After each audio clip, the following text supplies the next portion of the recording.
Hey, what's going on, everybody? Um, Hope you guys had a good day. I just got done shoveling my driveway. It's been a long day. It's 9 o'clock, but wanted to take a moment to talk about what you guys read today and explain it a little bit in person. So I'm going to go ahead and share the screen here, and we are going to look at absolutism in England. All right.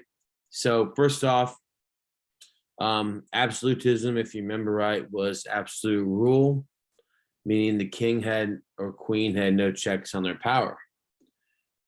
So in England, compared to France and Prussia and Spain, they did not have a tradition of absolute monarchy because of the Magna Carta, which was signed in 1215 and basically said that the king was below Parliament. And Parliament is kind of like our Congress, our Senate, and our House of Representatives.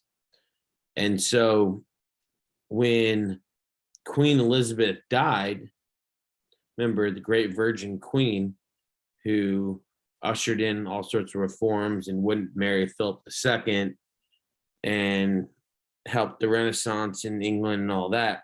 Well, when she died, the Tudor family died out, and the Stuart family, which was from Scotland, came into power, and they were Catholics. And so England went back to being Catholic. And so what happened was the first Stuart king, Charles I, basically stopped calling Parliament to order and stopped listening to them. And so, outraged, the Protestants, led by a guy by the name of Oliver Cromwell, threw a fit, and they had a civil war. And it was the Roundheads versus the Cavaliers. The Roundheads were people that were Protestants because they didn't have all the fancy wigs and everything. And the Cavaliers were the men on horseback who had the fancy wigs and acted all proper. And they were part of the rich people. Well, Oliver Cromwell and the Protestants won, and Oliver Cromwell ruled for 10 years in England as a Puritan ruler. But he ended up turning into a dictator, and nobody liked him either. And so what they did was England said, well, enough of this guy, and they got rid of him, and they brought back the Stuarts and King Charles II, who was a Stuart. But he believed in absolute monarchy as well and didn't have Parliament have any control of the government. And so him and then his son, King James, basically tried to go out and eliminate the Protestants, which is why a lot of them moved to the Americas and set up the Massachusetts Bay Colony.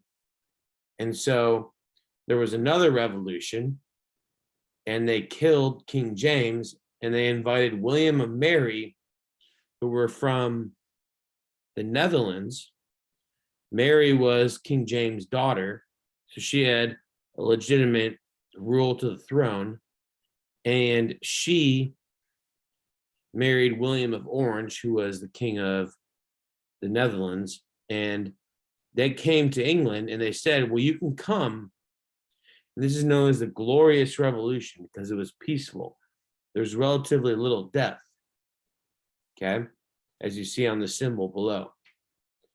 But in order to rule, they made William and Mary sign what's called the English Bill of Rights. It's very similar to our Bill of Rights. And this made England officially a limited monarchy, which meant that the king's power was limited. Parliament had power over the monarchy, and no person could be in prison without getting charged for a crime and going to an actual hearing and being judged by judges. This is known as habeas corpus, and we have this still in the United States as well. This then set was called the Toleration Acts, which also meant that you can practice any religion you want in England. And this was a major move for England for the power of the people, because now they had a Bill of Rights to protect them.